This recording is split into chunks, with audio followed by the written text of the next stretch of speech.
Welcome back, ladies and gentlemen. So in our opening session this afternoon, we heard, and it was underlined, why the discussions that we are having here today and tomorrow are so important in this moment of change, as the Commissioner called it, and why it's important not just to take stock of the achievements, but also to consider what needs to be done, how the policy needs to adapt and evolve to face the challenges of the future. And to quote, because I loved it so much, to quote the Commissioner's expression again, to ensure that cohesion policy continues to turn hope into action. And when it comes to turning hope into action, there are no more key players than our cities, our municipalities, and we're going to discuss in this session, we're going to focus more on the role that they have to play, not just in their own development, but in the development of surrounding areas. So what is needed to enable them to play this role to the full and counter those territorial imbalances that we've already heard are contributing to what some have called the geography of discontent? Could a more polycentric development model be part of the answer, as the NICE Cohesion Report suggests? That's what we're going to discuss in this interview session on the role of cities in regional development.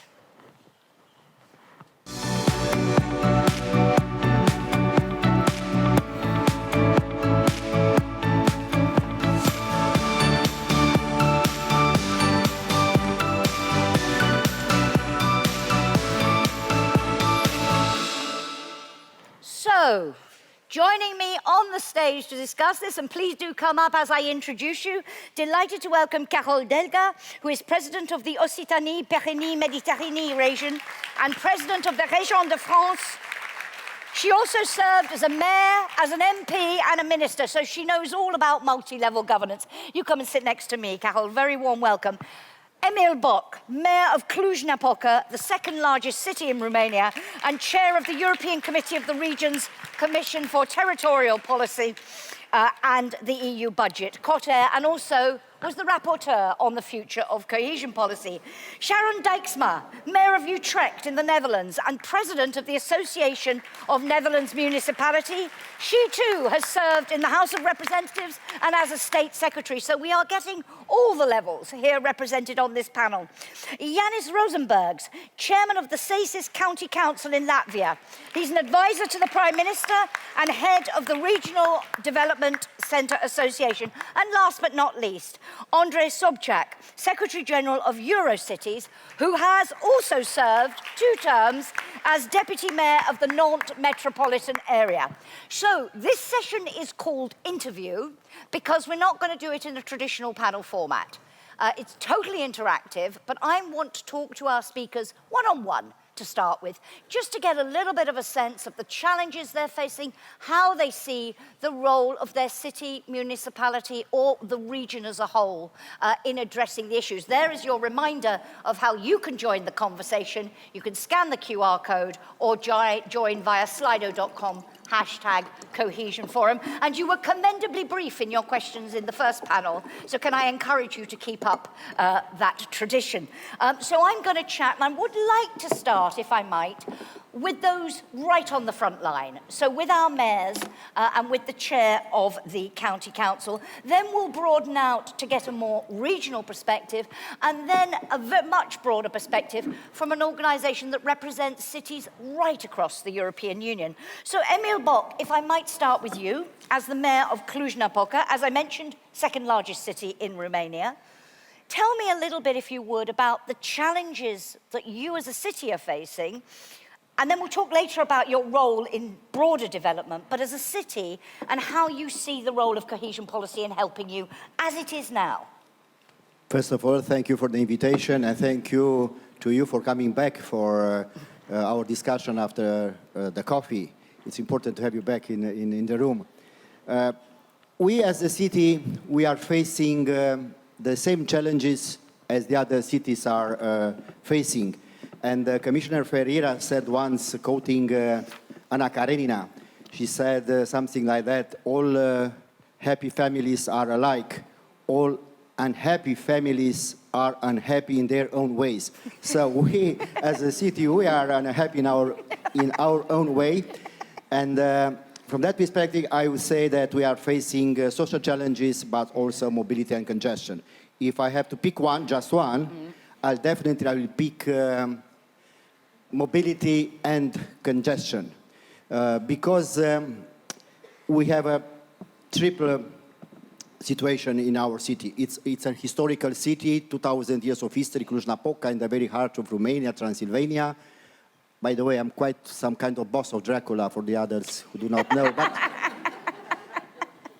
But that's medieval city with narrow streets, so you cannot make larger the street.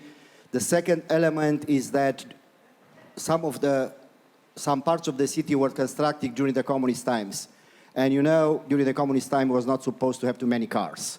Even the legal requirements was to have one car, one spot for parking for 4 apartments. Now it's 1-to-1. So you can imagine that now we had during the communist times 50,000 cars, and now we have almost 300,000 cars in the city.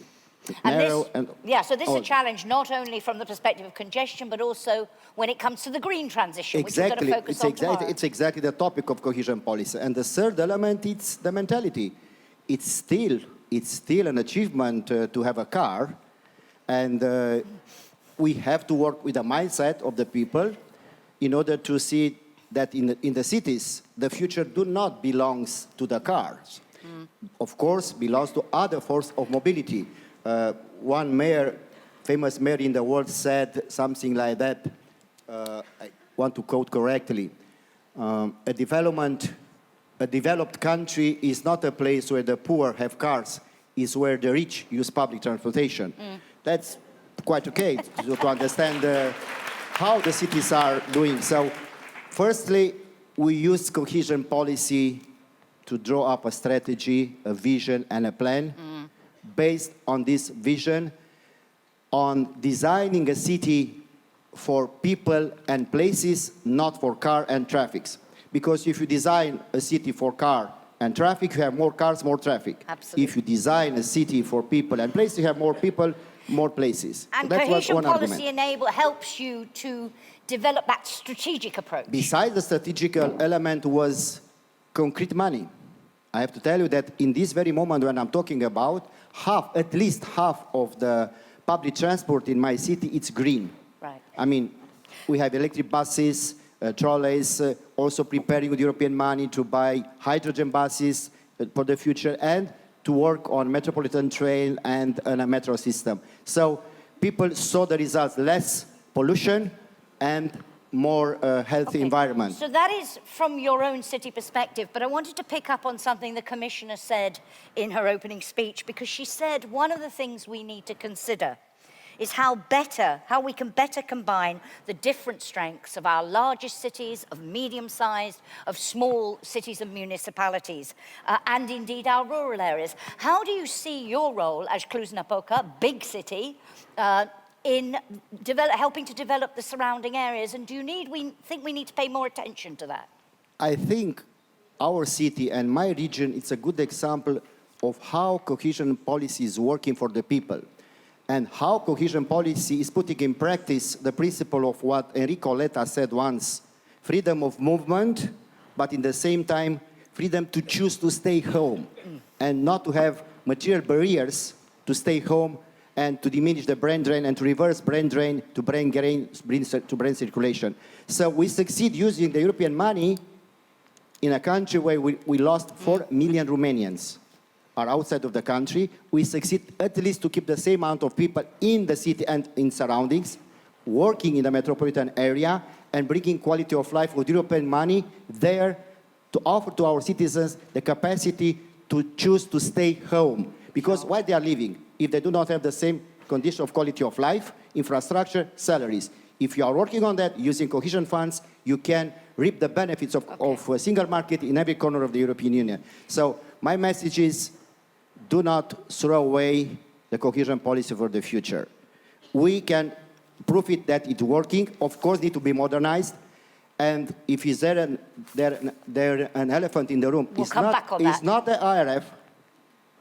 It's the danger of losing for the future the cohesion policy. Okay. I want to come back on that a little bit later on, but continue to build this picture of the challenges you face, the role it is playing. Sharon Dijksma, if I could come to you, we're now talking about a city with, I think, some 370,000 inhabitants. So correct. You are the fourth largest city in the Netherlands, I believe. We are. From your perspective, and you are wearing two hats today, so let me ask you a question first as a mayor of Utrecht, the role of your city in this crucial question of developing the surrounding areas. You talked, Emil talked about the brain drain. How can a city like yours also increase the attractiveness of the surrounding areas, not just suck all of it into the center, as it were? I think that we organize a strong region. It is that our region has been mentioned the most competitive within the European Union by the DG region. And that is only because we cooperate. I think that if a city as ours would not take the responsibility in helping out others in the region, then it would be a no-win situation. So for us, cooperation is key. And I think that my region has the same name as my city. So that makes it a little bit more easy, I would say. But with all the municipalities, large and smaller, by cooperating, we can make a much stronger proposition also to, for instance, our partners, such as the universities, the educational organizations, and of course also private sector. And in your other hat as president of the Association of Municipalities, when we talk about so-called intermediate cities, the medium to smaller size, and again, coming back to the point the Commissioner made about combining those strengths for the good of the whole, as it were, how are they benefiting now? And do you see greater opportunities to support that role in the future? Yes, I do. I was actually from that other role yesterday in the region of Zeeland. It is quite in the south of the Netherlands, near Belgium, near Antwerpen, for instance. And they have a large part of the country. If you look at how many kilometers there is, but only together they have as much as my city. Approximately 400,000 inhabitants. And they were not doing that well some years ago. So they decided to make a report on how can we strengthen our position, not only on the economic level, but also on social welfare for the people within our region. And they made and built an agenda together and put focus. So they decided, for instance, to work a lot with hydrogen science, because this is in what they are really good at. They decided to do a lot on cooperation on food, because they have a long-standing tradition in agriculture. And they also decided to do a lot of things not anymore. And this working together as a region really strengthened them and made their voice much more powerful, not only on the national level with the Dutch government in The Hague, but also in Brussels. So by presenting themselves as a cooperating region, they were able to get much more funding from Brussels than they did before this. So cohesion policies, it's a virtuous circle. Cohesion policy supports them and they continue to cooperate more. We'll come back on the keys to that success later on and how you build on it in the broader region. But Yanis, from your perspective, Yanis Rosenberg, as I say, from CESIS, and now we go small. You know, you were a very small municipality. You're now, as I understand it, a bigger one, but still relatively small. From your perspective, maybe you could say something about CESIS and the county council, the challenges that you face and cohesion policy's role in our taking stock part of our discussion. Thank you for the invitation, and it's a big honor to be here. And when I fill out the ERALO survey, then I must answer the question: how many security men you will have, with weapons or without weapons? And so it was amazing and funny. But thank you for the invitation. Yeah, some facts about our municipality. We are 75 kilometers far away from capital, 45,000 people. and we are in size bigger than Luxembourg. So we are very scarcely populated, 16 inhabitants per square kilometer. Sometimes we have a black humor that wild animals will have more than people. And of course, this is a challenge for municipality to keep and maintenance the infrastructure and to keep the businesses, and the businesses lack human resources for development. And one more aspect that we had survived in Latvia 2021 is administrative territorial reform. So municipalities became fewer and larger. And in our case, we joined together 7 municipalities. So before we were 16,000, now we are 45,000, and we are dealing with issues that is necessary to join 7 municipalities. It's completely new municipality, completely new budgeting, completely new local legislation, and this requires a lot of energy. The main challenges, internal and external. Internal, of course, aging and shrinking population still. We were 60,000 30 years ago, now 45. Mechanical migration, it was a very strong trend, but thanks to pandemic time, that people moved from capital city out to small cities and countrysides, bought properties, and they learned to work from distance. And in the hall, there is also one man from Cēsis who told that he 3 years ago moved from Riga to Cēsis. And this is I think that pandemic time gave regions an advantage, not disadvantage. But one more very hot topic for our region and for whole state is the network of schools. There are 2, let's say, education reform, network of schools and quality of education. The network of schools is responsibility of municipalities, quality of education is the responsibility of ministry. And if we close the schools, then we must offer for inhabitants to reach the next school. Yeah. And therefore, the issue of mobility and local roads is very important for the regions. And there are 80% of state roads which are in good quality. Regional roads are only 50% in good quality. And local roads, 75% of local roads in Latvia are not with asphaltic layer. It's gravel roads, and in autumn and springtime it's confused. So when we talk about the role of a city or a municipality in the broader region, as you say, particularly one that is scarcely populated, these infrastructure issues, absolutely central. Of course, the infrastructure is, let's say, a basic thing, and if we would like to develop rural territories, countryside, then for businesses, the roads are necessary, mobility. For example, 2 weeks ago, I had a discussion with the owner of elderly house, private, and this house is located in countryside, in beautiful place, and clients like that place. But the owner said to me, Mr. Rosenberg, I would like to move the elderly house to the city because I can't bring employees to that elderly house because of roads, because of mobility.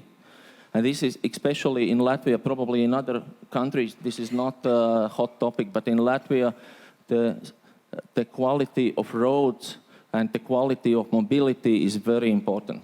And how do you see your role as a municipality in helping to address those issues? Or do you see this very much as for the national level? Is there more that you can do? How do you see your role in building that better public services? Specifically here, we're talking transport more, but more broadly. That we do, we develop digital services because 7 municipalities all together, and we work a lot of digital services, but it requires also to give inhabitants digital skills. And we have our own educational institution which work with businesses and also inhabitants to give them digital skills. Education is very important things for rural areas. Housing, affordable housing, especially in rural areas and small villages. Affordable housing is, let's say, the big challenge. And of course, digital skills, the whole question of the digital transition, different capacities of different cities, different regions to take up those opportunities, and therefore that concern about sort of an asymmetric transition, which I know we'll come back to in the session tomorrow. But thank you for now, Carole Delga, from your perspective, and speaking as a president of the Région de France. So now we take a broader picture, but as I say, you have served in many, many roles. How do you see the role of cities right across your region and across France as a whole in this development of surrounding areas?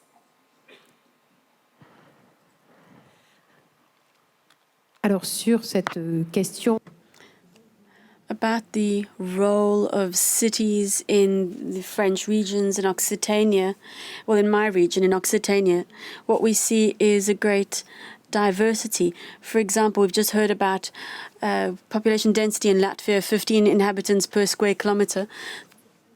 We have 13 departments. We've got one department that has that type of population density. We have another where you have about 230 inhabitants per square kilometer. So there's a great diversity within the region. And what you then need is to have the central city of that department with the low population density having a lot of activity. I was a mayor, municipal representative, and what you need in a city is the conditions for everyone to live together. And to have these conditions, obviously you're looking at education. That's really important. Inside schools, you need to provide knowledge, but you need accommodation as well. And in France, accommodation is a problem. Housing is a problem. We need to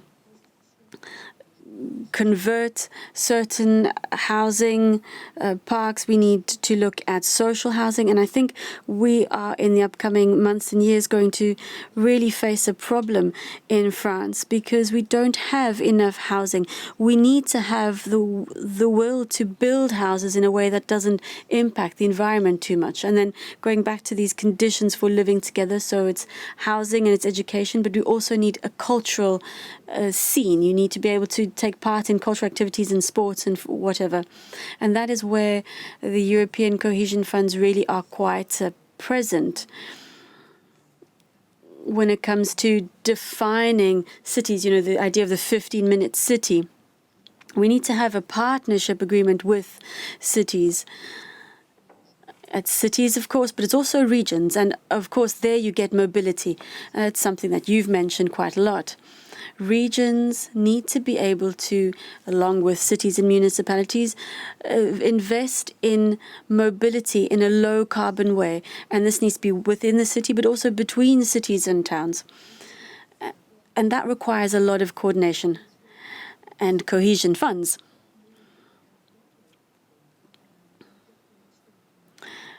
There's a broader connection required between regions, between cities. It's a combination of cohesion funds and other funds which allow us to create networks. Mobility is a very important topic, and it's a way of reassuring people, you know, where people don't feel left out. They feel free to move around and go to where they need to be. And then there's the interaction, of course, the social interaction side of things, which is important. And then higher studies. We needed to find a way to understand each other. We need to have universal values and fight against populism in Europe. But we also need the skills that our companies will need. That's the green transition and the digital transition. And talent, attracting it, keeping it. But I'm very struck by what you're saying there about when we talk about the role of cities here. If we are to develop the surrounding areas, then that city-to-city work. And I'm wondering in that context what the key challenges are to make that really work, and how you see, you mentioned cohesion policy and what it does. Can it do even more on that city-to-city connection? c'est tout l'enjeu que nous portons les... Well, that's really it, isn't it? In France, the presidents of regions are trying to work on the social side of things and on the green side of things. So with our various political backgrounds, we all are trying to ensure that we have a sensible development in our regions. And that's why quality of life is a priority for us. In our cities, our citizens are asking us to improve quality of life. In France, currently, what we're seeing is a move away from huge cities. What we need is smaller cities that are all linked up, not a centralization in big cities and then leaving the smaller ones behind. We need projects to create services and metropolitan networks, express networks to provide the right mobility. But other issues that come up are really centered around cooperation between markets and producers. You know, this is true for food. And then, of course, there's the economy, the re-industrialization aspect. What we're trying to do is relocalize businesses, bring businesses back to cities and surrounding areas. And that's really very important. It's something that we are going to try and develop in the next programming period. In our discussion too, you're mentioning a similar trend, Yanis also mentioned it, of moving out of the cities. What implications this has as we look to the future, and does it mean that the focus that we've had, financial focus and so on the big cities, on agglomerations, does that need to change in the new period?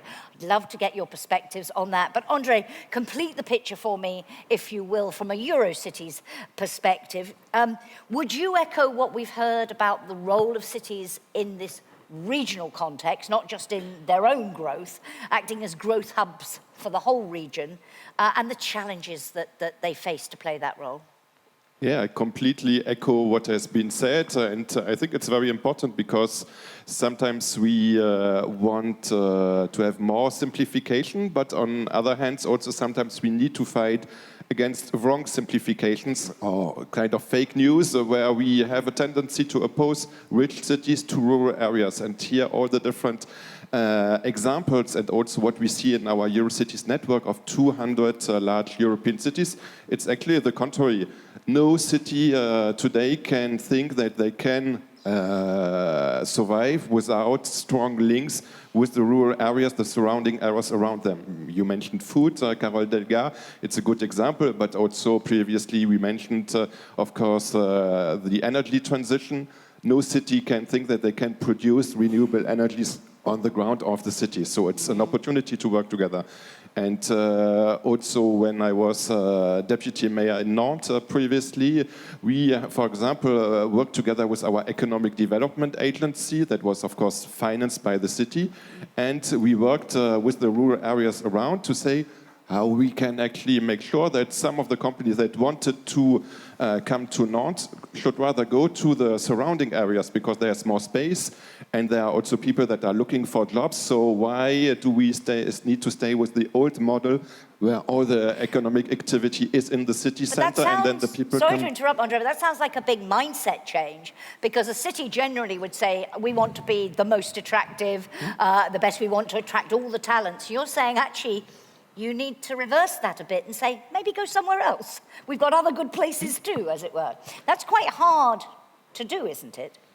Yeah, but I think it's something that is also happening with people looking for quality of life, as it was mentioned. And I think it's also something where Europe can really be a forerunner as well. Because if we look at a more global level, we have these huge cities that are millions of inhabitants. And this is not the European model. And I think that also what we see from European citizens, but also mayors, there is not the willingness to have these huge cities that are very difficult then to manage for traffic, for mobility, and for the other reasons. So it's more this alliance of different cities that work together and that work together with the rural areas. So I think it's happening more and more, and I think that from all the mayors that I meet, it's also something that is a quite shared view, and they are ready to take over these responsibilities, because the Commissioner Ferreira also mentioned the question of administrative capacity. Yep. And sometimes I think that probably it's a little bit more present in the big cities, and they are ready to share.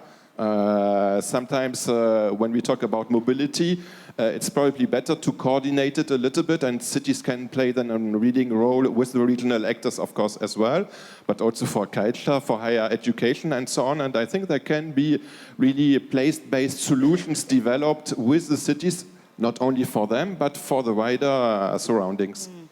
So, as we look to the future of cohesion policy, and there was a number of questions to our first panel about how do we keep what's good, how do we know what to give up and what to keep, and the Commissioner talked about those fundamental principles driving it in terms of multi-level governance, in terms of partnership, those very important principles, and the place-based approach. For you, Carol, listening to this conversation and how much you're all echoing each other about the importance now, not just for the region, but for the city itself, of developing the surrounding areas, what do you see as the implications for this conversation we're having about the future of cohesion policy? L'avenir de la politique. Well, the future cohesion policy needs to keep in mind this desire of the citizens to have a high-quality life. The quality of our lifestyles here in Europe is something that I think people really aspire. We're aware of the ecological or the green, the environmental issues, and there's a real social consciousness which is developing within European countries these days, to a certain extent. But I think we've also got a certain amount of we see a gap in terms of wealth between people in a given territory of different ages as well. And I think that we've seen now, where we're talking about the budget for the cohesion policy, that we do want to see a strong policy for the future and a large budget. It means that the countries and also the regions have got to be behind this. So I think that there's the Congress, which is being held in September in Strasbourg from the regions, I think it's got to be organized to send this message to Europe and say that the regions of France and the regions of other countries are now calling on Europe to continue investing seriously in a partnership, because the next programming period will need to have the wherewithal, but to ensure that this partnership can continue, because the question of a high quality of life is only possible if there is a proper share between the territories, a proper spread between the territories, and to make sure that there's confidence in the individuals as well. So I believe that we're going to need to mobilize our, depending on the countries and the level of wealth, we're going to have to try and ensure that we get support in Europe for this new vision of policies. And we've also got to look at questions of mobility and cultural infrastructure, sports infrastructure. We really need to raise our voices on this and make proposals, but we need at the same time to get rid of the bureaucratic red tape, and that from a French person is quite something, because I think in France we have seen a tradition of over-regulation, and I think that we as the French people have got to say that Europe is a collective project that we need to give wheels to. We've got to give them we've got to make sure that they have the financial means to support this partnership, and the French bureaucracy has got to stop transposing itself and trying to be more efficient. Look and see what our neighbours are doing here. I'm thinking of Spain, that I know very well, but also Portugal as well. We'll talk to them. I wanted to come back to you because you talked about, and I stopped you in mid-track to say, let's talk about that in a minute, when you said we mustn't throw away cohesion policy for the future. Carol is also raising this issue of the imbalances. And we heard in the first panel, and indeed from the Commissioner at the beginning, about, yes, we've seen rapid progress, for example, in many Eastern European countries, but in the cities, but growing internal disparities leading to this concern about what has been called spatial polarization. And we've seen the farmers' protests, the Gilets jaunes in France, this sense that quality of life, cost of living, on these issues there is not equality, and that is building discontent. How important do you think, what are the implications of that as we look to the future of cohesion policy and to balancing our territorial development more effectively? I think what you said is the best argument for keeping the cohesion policy and modernizing and becoming more active. And from my perspective, there is no future of cohesion policy without a strong role of cities and regions in it. Because if you try to replace the cohesion policy with a centralized instrument and top-down, as it is in the Recovery and Resilience Facility, you are going to destroy the very essence of the cohesion policy. Commissioner Ferreira mentioned very well about the golden principles of the cohesion policy. Partnership principles, multi-level government, shared management, and place-based approach. No other policy in the world, in Europe, could replace place-based approach better than cohesion policy. And here is the case. And here is the case what you said. So there was a question from the audience earlier essentially asking, can you reconcile more centralization for efficiency, if you think it's more efficient, with a place-based approach? Can they be reconciled, or do you have to make a choice? You have to make a choice. Centralization never works. I'm coming from a communist country. I know what centralized means. So listen to us. Listen to us. We experienced a centralized 50 years, and we saw it didn't work. That all the Romanians was willing to move to Europe, not to Russia after '89, because we wanted to move to a more decentralized Europe, to freedom, democracy, based on subsidiarity principles. So don't take it what is already done in Europe and exchange with something which is centralized and which is good maybe for a recovery resilience facility. It's a good instrument, emergency instrument, it's necessary, but do not take it from here in order to implement it in the cohesion Carol policy. wanted to jump in, and Yanis, then I'll come to you. Carol. I want to pick up on the comments that have just been made. Talking about the different political systems in Romania, the crisis that we've had in France, the yellow vests, for example, and the farmers' protests, what's it linked to? It's linked to the feeling that you no longer have any freedom and that there are decisions which people don't understand and which do not actually sit happily in the realities of their lives. What are the farmers saying? They're saying that they have all of this red tape that is completely crazy. The yellow vests, why were they protesting? Because they were stigmatized and because we stopped them from being able to actually move from one place to another. So what we want as citizens is to have freedom and to be able to see that our public policy is properly tailored to the realities of our lives. You cannot have fixed classifications. I'm just reminding you of a book by Agathe Flagey, which was entitled "Fixed Classes is a Strangled Society," and we're going to strangle our territories and strangle our citizens, and if we stop our populations being able to live together. And I think that is a key issue. We've got to be very clear about this. Centralization equals strangulation. Yeah.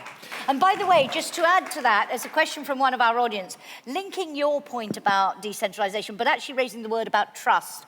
It's a specific question, but the broader question, the question was, how can programme authorities be convinced to trust local authorities and other project promoters and make extensive use of lump sums? I don't want to get into the lump sum thing, but this issue of trust, maybe we can touch on in our discussion. But we'll come back. Yanis, please. Yeah, I have two comments about the partnership mentioned by a French speaker.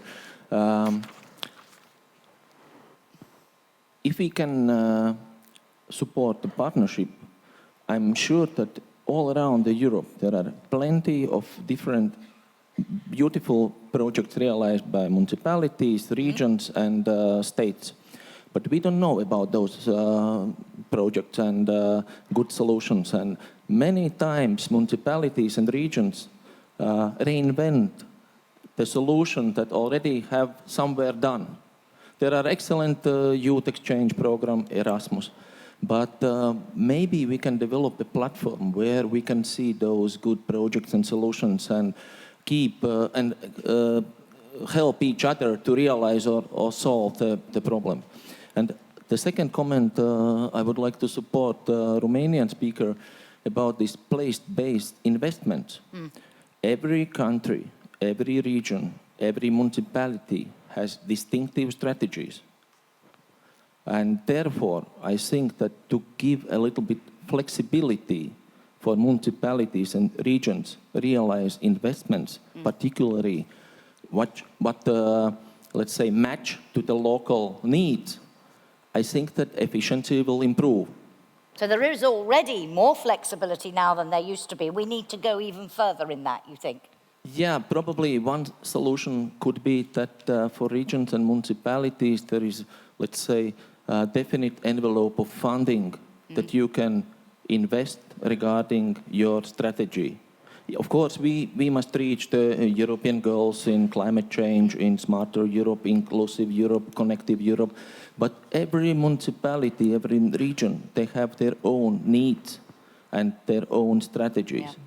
And if you have some envelope, you can invest in your local needs. As you see fit, as you see fit, which comes back to the trust point here. Sharon, you want to come in? And if you could, 2 words to this issue of what is called spatial polarization and how important it is that the new cohesion policy really addresses. So we'll come back on the allocation of funding to big cities and whether we need to change that. But in a broader sense, do you think this is a central issue as we debate the future? Yes, I would think so. I think it's important. We discuss about the European project. And we have to be very careful that in future, Europe is not only a project of many places, but also still is a project from the people.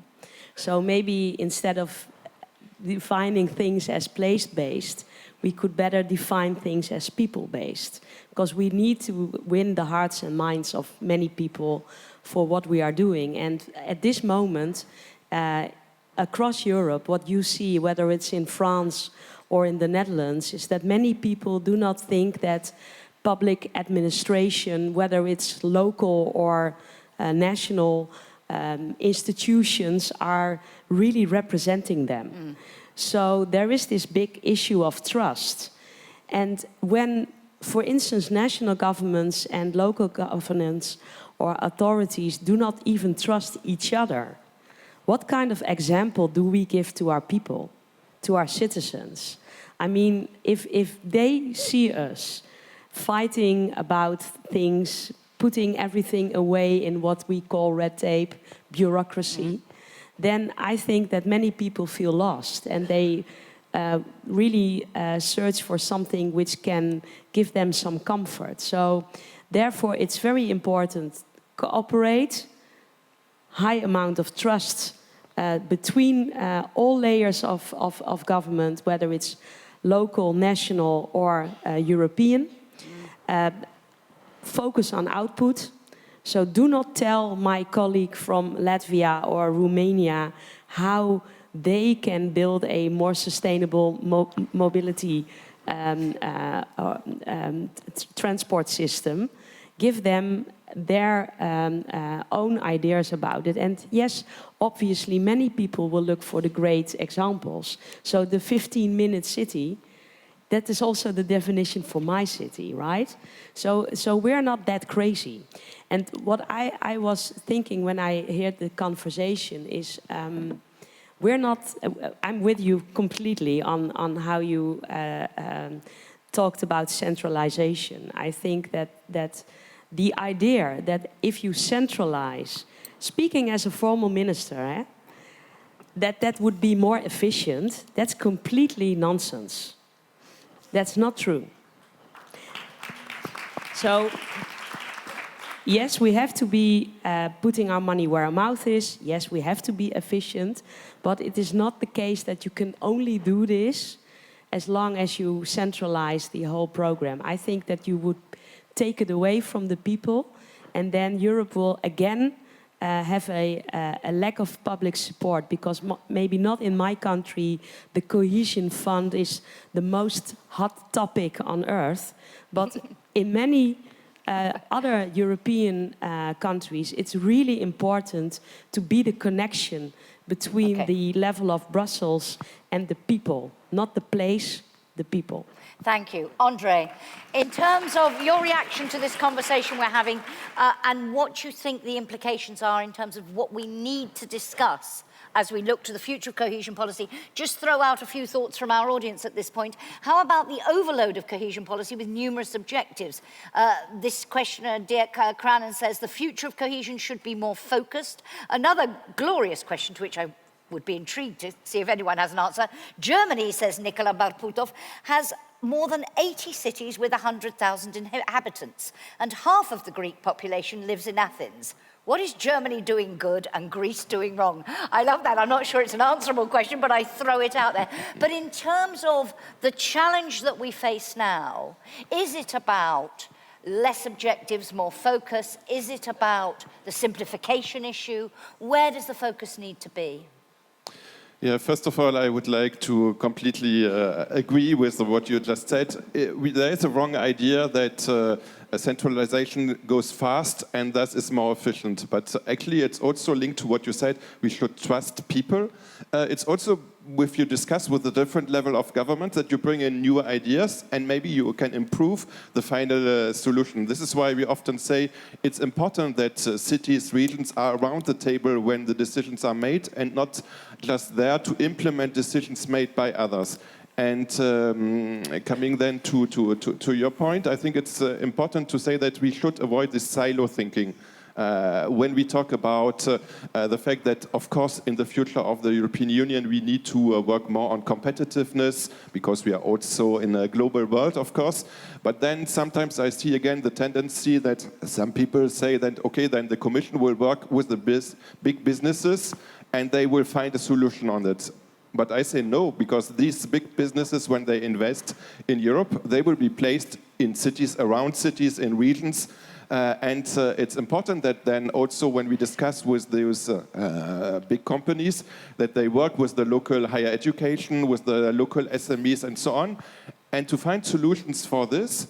Sorry, again, I think that mayors are the best placed. Emil Bock, you are not mentioning it, but when I went to your city a few months ago, I discovered a place where you worked for the furniture industry. The local SMEs that actually wanted to sell their product, the furniture, on the European market. But for this, you need to have a label. And to get the label, there was no more agency in Romania, so they had to go until Germany. So to translate then all the things about their furniture to German, they need to be aware of it. And then you as a mayor said, well, I see these problems because I can meet these businessmen. And I created with the local higher education institutions, with the help of the European cohesion policy, a new center where actually they can do it, and so they are not anymore suppliers from big companies like IKEA, but now they can sell on the European market. So I agree with the fact that we should not overload cohesion policy, but cohesion policy should be integrated everywhere. When we talk about competitiveness, we need to integrate the social, the ecological dimension, of course. When we think about all the new challenges, of course, the enlargement, we need to think from the very beginning how we need to adapt it. So it's complex, but if we are all around the table, we are smart enough, I think, to find the solutions. And this is an issue that we're going to focus on tomorrow in one of our panels tomorrow, on it being a shared objective, and that cohesion, to quote the Commissioner from her speech at the beginning of our forum, cohesion is not for cohesion policy alone. So a colleague will moderate a session where we try to work out how do you actually do that in practice. But I want to you wanted to react? Yeah, just one final thing. It's about what you asked about, what do we need? It's also money and funding. And when I listen to the mayors from our network, it's not only that they want to continue to have funds from cohesion policy and from Europe, but it's also to have fiscal decentralization, because more and more we can see also that regions and cities cannot have enough financial resources from the national level because of sometimes also European rules on competitiveness. But I think it's also a great obstacle, because we can see that cities can do so much and regions can do so much. But if they have not enough funding and the nation states avoid them from doing investments, then we will not manage it. Okay, I'm glad you raised that, because I wanted to come to the $64 million or the many million dollar question about money, but where. There was a question about the focus in terms of objectives, but I want to ask you about the focus in terms of where the money goes. Because at the moment, perhaps inevitably, I'd like to know if you think it's inevitable, limited resources, in order to have maximum impact, have been focused more on agglomerations, on the biggest cities. And I wanted to ask, and Yanis, maybe I could start with you this time, in terms of what impact does that focus, that concentration of limited resources on the bigger cities have in terms of your area, your municipality, and broadly your country? And do you think it has beneficial spillover effects to surrounding areas, or can it be actually contributing to exacerbate these imbalances, to make that spatial polarization worse? How do you see the impact? And do you think it's necessary, or can we switch to a more polycentric model? In terms of Latvia, we have only one big city and its capital Riga, and other cities in European context are medium or small-sized cities. So, and of course, Riga generates 50% of Latvian GDP. But anyway, the small and medium cities is very crucial role for regional development. And I think that we must find compromise. We can't stop develop big cities and agglomerations, because of course this is the engine of whole country. But we must of course support polycentrical policy, because then if we will do not that, then the yellow jackets will be on streets. And in our case especially, I would like to join for this discussion also this geopolitical situation. Yeah. Latvia, Baltic states, Poland, and also Romania and Bulgaria are not directly close to Russia and Belarus, but we are. And if there will be a weak regions, it will be a soil for our enemy countries to, let's say, make some policies in our societies and split our country. Emil, I'll come to you in a moment, but Yanis, there was a question from our audience to exactly that, so let me bring it up with you now. The questioner said Russia's war of aggression against Ukraine will have long-lasting effects on development. Should the EU take more account of this in future policy? My answer is yes. My answer is yes. Geopolitical situation must be taken into account for the next cohesion policy. Because this is, I think, overall safety for whole region. Thank you. Emil, I wanted to come back to you on that. I mean, you can please do pick up on that. But on this broader question of the focus and the concentration of resources and whether it is beneficial for everyone and a rising tide lifts all boats, as it were, or whether it can exacerbate those imbalances. Do we need to change it? My view is the same like my colleague from Latvia. You need both. You need spillover effect, and it's working. And I can prove with my region, with my city. It's a spillover effect on my city and on the entire metropolitan area and even in the region, if you are working based on a strategy and using European funds and administrative capacity increasing, and of course the vision for all in an eco not ego system approach. The second element is you cannot allow to have a future cohesion policy with a major role of cities, of leaving out big cities or cities outside of the cohesion policy would be a huge mistake. Why? because But does there need to be a more polycentric model? that's right, polycentric, as I said, spillover and polycentric. That's exactly my colleague said. Both of them are necessary because, look, also in big cities you have poverty a lot. You have congestion, you have pollution, you have social problems. You need to tackle this, and cities must not be left alone in this process. So you need both, and after that, big source of talents, attracting and keeping talents, it's a source of spillover for innovation for all the regions around. So I strongly agree with that. I want to react to two questions from the audience. One of them was about trust. You said it. Yeah. Again, why the farmers are on the street or were on the street in Europe? Because there is a sense of untrusting the national governments or the Europe because they were not taking in consideration their own needs, because they perceive some policies top-down, not bottom-up. Cohesion policy, it's always bottom-up, not top-down. Again, another argument. Yep. So use cities and regions with their level of trust, because the most trustful person are the mayors and the presidents of the regions, because they are the closest level to the citizens.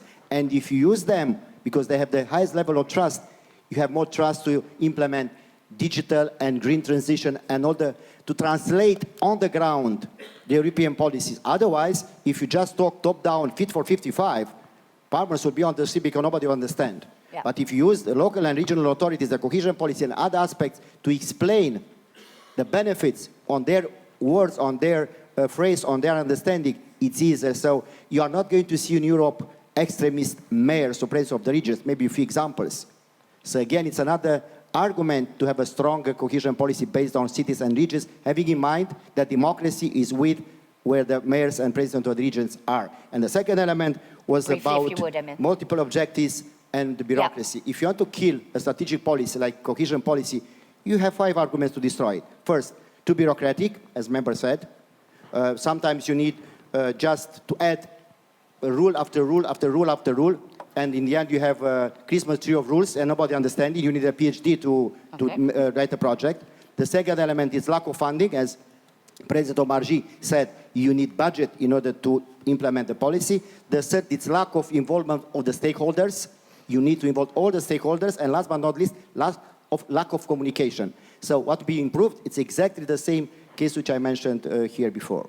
And that issue of communication has also come up. I'll come back to that later. But Sharon, you wanted to come in, and then Carole, I would like to come to you as well on this question of the balance of funding from big cities, agglomerations, and the intermediate cities, as we call them. Sharon. Yeah. Well, maybe as an example, I told you that my region was this most competitive. It would never have been that without the city of Utrecht, without the strength of the city of Utrecht. So if you would rule out cities as an empowering and enabling force for the region as a whole, you would make a big mistake. At the same time, that gives us as big cities a huge responsibility, because we need to spill over. Because I have learned, I don't know how it's about you, but I love necklaces, although I'm not wearing one now. but we women, we know that the necklace is as strong as the weakest bead, right? So when that's not strong, it ruins your necklace. So what we need to do as cities is take responsibility and showcase that it can be done. And yes, so there can be some change, obviously, or a compromise, as you say. But don't fade away the cities. I mean, worldwide, 70% of the people by 2050 will live in the cities. It's not the other way around, actually. They will move to the cities instead of out the cities. That is worldwide what we see. And the second thing is that I think that cities are an economic hub. So you have to use them strategically in order to strengthen the region as a whole. And thirdly, I would also, especially coming from the Netherlands and not from an Eastern European country, subscribe what Latvia is saying. We are at war with Russia. Many of us don't know this, but that is actually the case. And if we are not supporting our friends from the Baltic states, for instance, in being as strong as possible, at the end we will lose all. So therefore it's really important that the European Commission uses its power to also give the people perspective in this part of Europe. Thank you very much indeed. I want to ask both Carol Delga and Andre this question about where the resource is and whether you see this as beneficial. Somebody from our audience saying, if spillover effects work so well, where would we be today? 50% of rural areas, says Alexia Ruby, are remote from big cities and investment is needed there too. So some skepticism sometimes But about rural urban spillover. hub exactly is the solution and the key. For that, you need strong cities in order to create rural hub connections, which is the future of Europe. Which comes back to the point that Carol Delga made right at the beginning. But on this issue of where we put the funding, your reaction to the conversation we've been having. And then, I think we do have some hostesses, but if not, I'll come out with a microphone, see if there are a couple of questions from the room, rather than all of it in writing. Carol. Alors, tout d'abord, c'est... First of all, this question that was raised about whether populations feel understood or not, and having public policy that actually responds to their needs. For a population to feel that they are involved, they've got to actually be part of the process, which is why the cohesion policy has got to be organized within the population and partnerships. If we are working in a centralized way, we all know how that works. If we say that it's the state who's going to manage things, they're going to concentrate the powers, they're not going to share. There's a question of participative democracy and the question of how we can grow projects together. It's only possible if we are doing it at local level. It's possible in the cities, it's possible in the regions.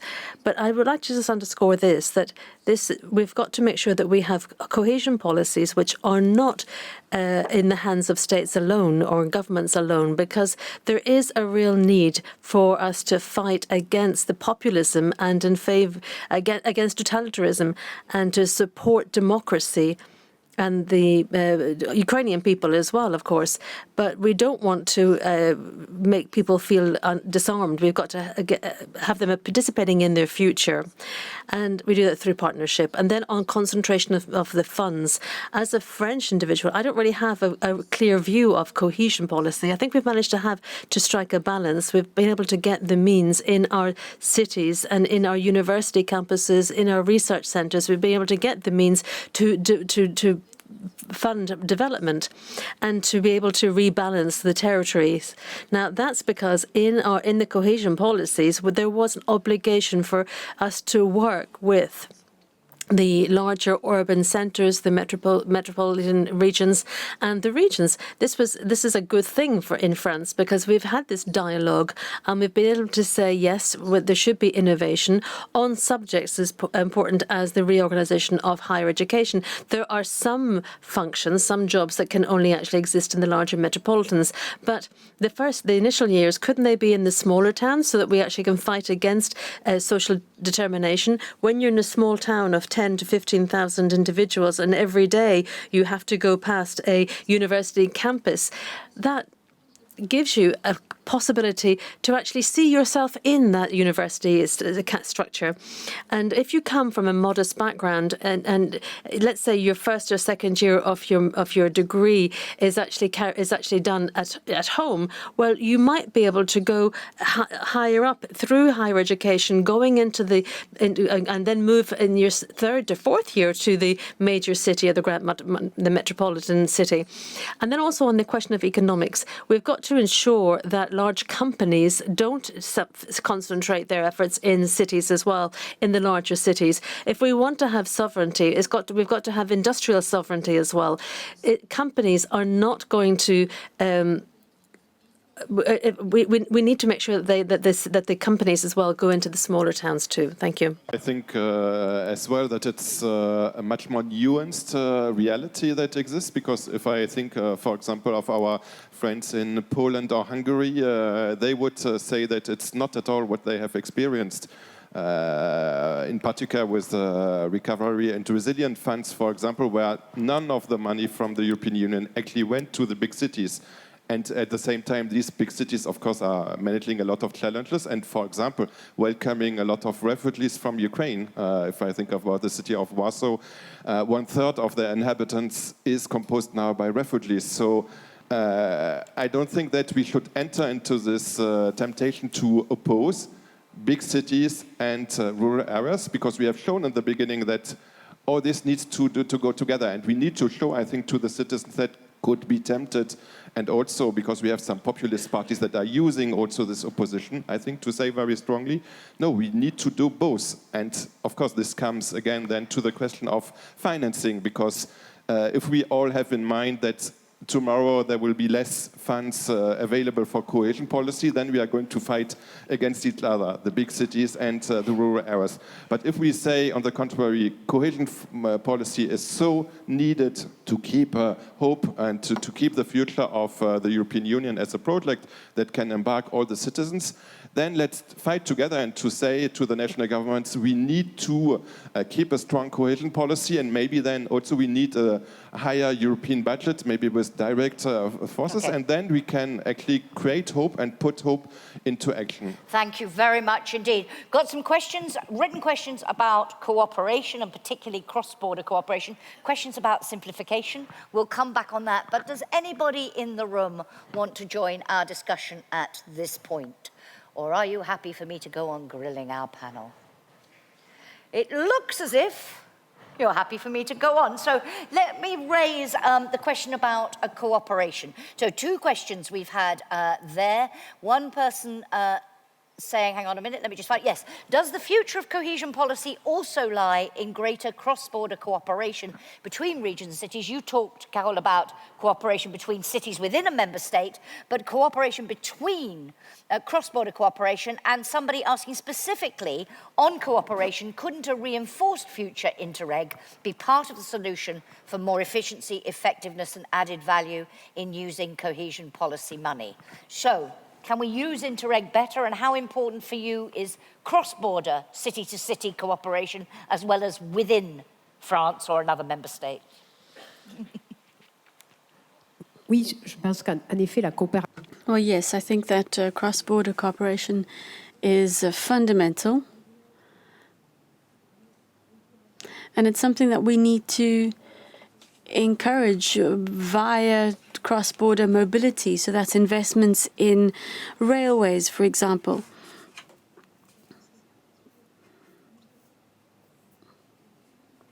What we see is cultural communities which are created across borders, due to historical ties.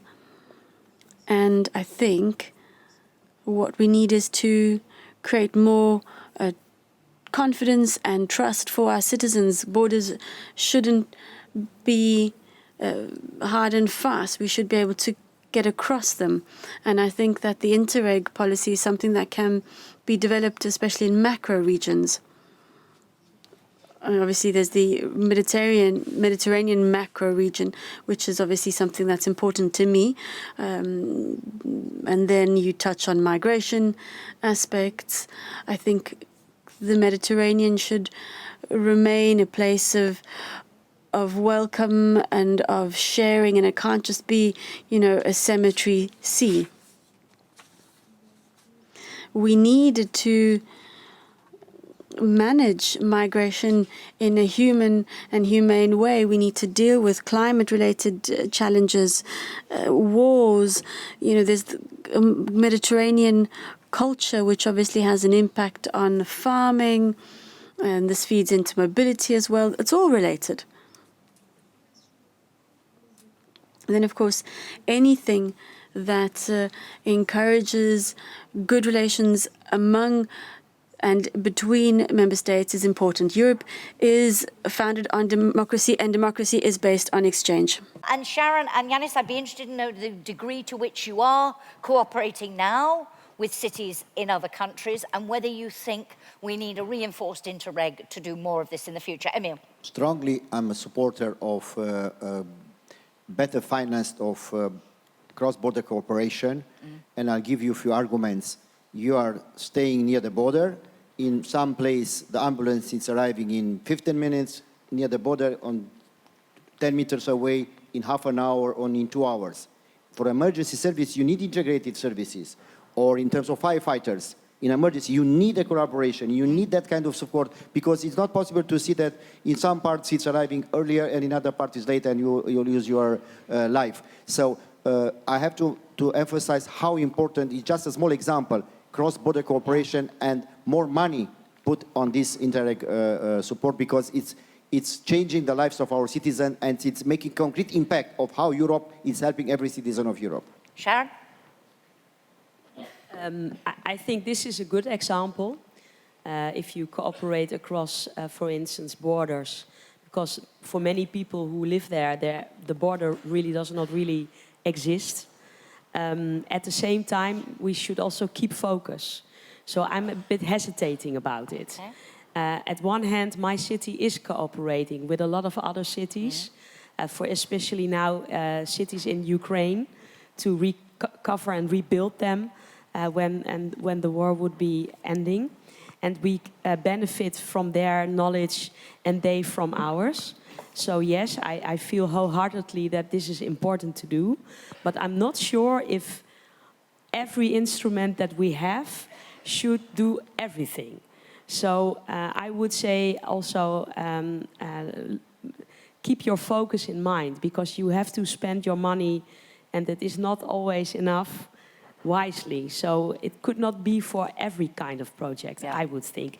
There should be a special reason why this would be like having more value for the people in the region, for instance. That could be. And Yanis, you mentioned earlier not reinventing the wheel, learning from each other, and so on. In fact, someone in our audience has just said, you know, what about the role of innovation and linking this to increase collaboration? To what degree are you working not just with other parts of your country, but across borders? And do you think it's something we need to focus on more in the future? Yeah, we have some projects, cross-border projects, but in the previous period, those cross-border projects were with neighboring countries more. For example, in our case with Estonia, Lithuania, it was also with Russia. Of course, this is closed now, but probably this cross-border cooperation must be wider. For example, some good projects with Netherlands or France or Spain. And I already underlined that there are plenty of good innovations all around Europe that is done by one or another municipality, but we don't know about that. And this cross-border cooperation, there are two consequences. One, that we see the world and people goes out from office and this is the way how we can share European values all around Europe. And also we can get home some experience. And always people, when they come from some exchanges, they are much more motivated. They are much more motivated, and this capacity of municipalities and region, this is one more thing that we must strengthen. Interesting, Andre, somebody in our audience linking this conversation about strengthening Interreg also to communicating the benefits of cohesion policy. An issue that came up in our first panel. This is a very good point because I think we all need to improve on also sharing better what we have done thanks to the European cohesion policy. I mean, it's our shared responsibility if this policy is at risk. So we need to say that this example, there's always a temptation that when there's a problem, we say that it's the fault of Brussels, and if it's something positive, we say, well, this is our own achievement. So we need to work better, and I also would like to come back to this capacity and capacity building, because also what beyond just having common projects, I think there is really also a risk that maybe it's not necessarily the biggest cities that are better in winning projects or in getting funds from the European cohesion policy, but it's certain cities that have learned how to do it, and they have the administrative capacity. And this maybe we can also change via networks like Eurocities, but also with the support of the European Commission, to say that how we can share the administrative capacity to attract the funds, implement the project, and then communicate about the project and say where the money is coming from. So a kind of training program for all the different people working in the regions and cities to yes, really make sure that European policy and cohesion policy is working well. Thank you very much. Before I put you all on the spot and ask you to identify a key priority, let's come back to a topic dear to everybody's hearts, the issue of simplification. Carol mentioned it earlier, and we have a number of questions. Someone saying beneficiaries of ESF and also ERDF give up or do not apply for funding because of administrative overload. What could real simplification look like? And someone else saying, on simplification, is it a good idea to merge the numerous funds instead of creating a new fund for each new issue? There's been quite a lot of discussion about the developments. We've talked about some of the new instruments we have. Are we multiplying too many instruments and we need to focus? Who would like to come in? Emil, please. Very simple. For example, one lesson which must be learned from a recovery resilience facility. We have one rule with 58 pages. In the cohesion policy, we have 5 rules with 700 pages. So, room for improvement, that's right. The second one, but as always said in Romania, do not throw the baby out with the bathwater. Yes, Yep. thank you. Remember, so let's keep it what it's the golden principle of the cohesion policy. The second element I mentioned before, this Christmas tree of rules. Brussels is putting one rules, the national government another rule, regional government another rule, and local government another 3 rules. It's that European rule, 1 in, 1 out, must be imposed now 1 in, 2 out at least, in order to be effective on but a the questioner here says, yeah, but what about the member states? They are creating a lot of red tape, not foreseen in the rules. The superior part of the Christmas tree, that's right. Yeah, the questioner says, simplification is in the rules, but is not currently exploited. Both the member states and the Commission need to go And the further. simplification should be for the beneficiaries mainly and the most important. So that's important to understand. For Sharon and for people who've served as ministers as well as now with your regional hats on, Sharon, for you, the key to getting this simplification issue right? I think that it is necessary because what the neighbor here was, Emil was saying, that you need a PhD to even follow through all the regulation. I think that is a burden for a lot of people. And this is about trust. That was the subject that was mentioned before. So we could work maybe much more with envelopes and subjects instead of all the specific rules, and we need to showcase our outcome much better.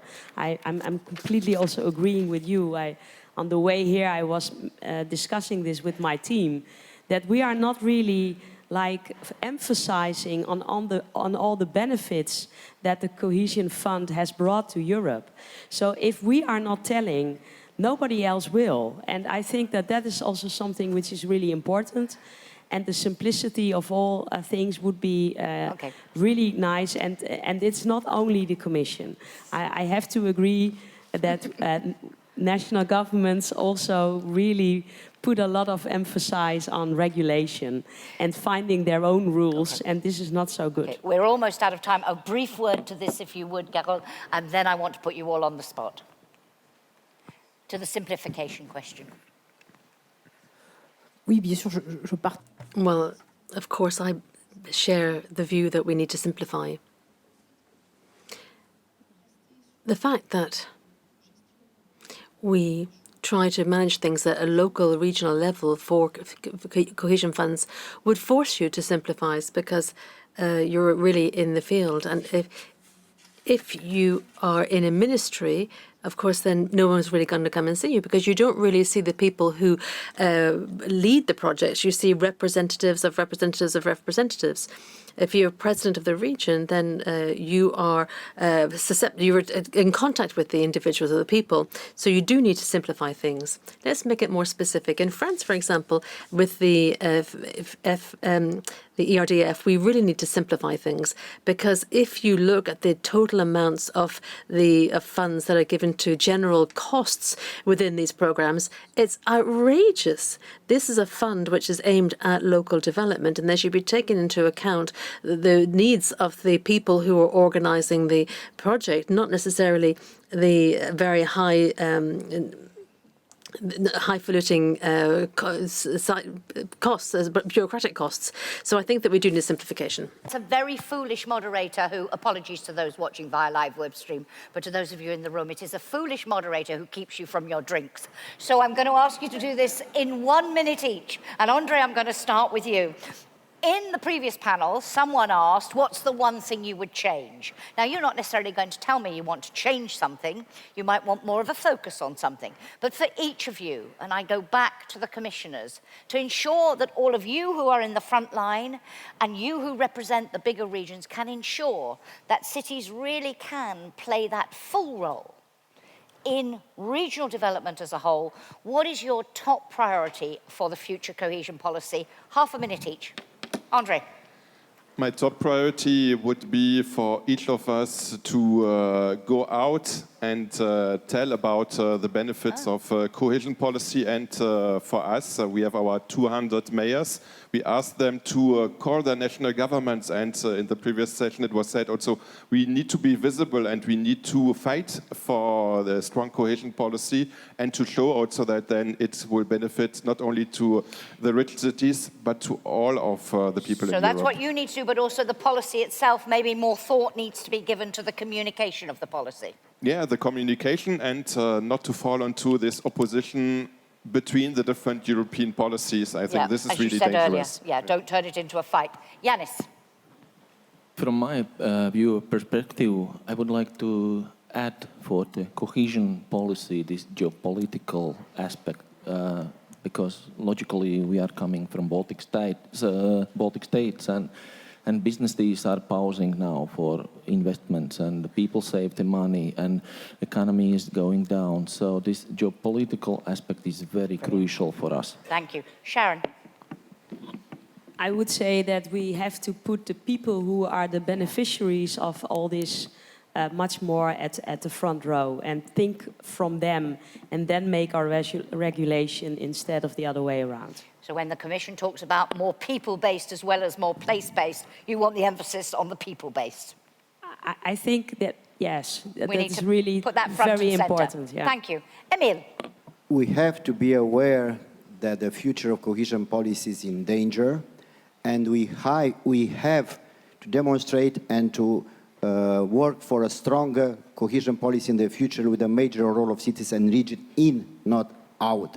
The second element is partnership, the keyword, magic word, partnership between local, regional, national, European level, but in the same time, partnership with all the stakeholders in the society, in your community, and last but not least, partnership with the framework of the cohesion policy in order to be successful. And as my colleague said, now it's time, my colleagues, as you said, and congratulations to stay for 6 hours almost and keep your places, 90% of you. I think they deserve some round of applause. Give yourselves a round of applause. Yes, bravo. I didn't see for a long time participants staying longer. Dear colleagues, now it's time to get out of the rooms of the conference and go on the streets, go on the places in cities, regions, and talk about cohesion policy, because we need a stronger Europe in June 2024. Thank you, Emil. And Carole, you have the last word. Alors, le dernier mot. Well, yes, the last word. What will I say? I think what we need is a bigger budget for Europe. Because if we had a bigger budget for Europe, then we would have more cohesion funds. We have major challenges to deal with, geopolitical challenges, climate change-related challenges, sovereignty-related challenges. Education is another challenge. So if we are sharing a small budget, then injustices will be carried out. And when it is unfair, when there is injustice, we see more populism. So what we need is the political will and strength to say to our citizens, even at this time of campaigning and elections, that we need more money for the European Union. That means we need to be brave enough to say that we need a better taxation system, especially for the wealthiest. What we need is an EU which is fairer, which is more just, which is more in favor of democracy, and which is there to fight against climate change as well. Thank you. Ladies and gentlemen, will you join me in thanking all of our panel for a great discussion? Thank you so much to all of you. We will continue. We will continue these conversations tomorrow. We will start at 9:30 sharp with a keynote speech by the European Parliament President and by Commissioner Nicola Schmidt. There is a reception now. Could I please, before you go, could I also ask you to thank my fellow moderator today? And could I also ask you to thank our wonderful interpreters for the great job that they are doing?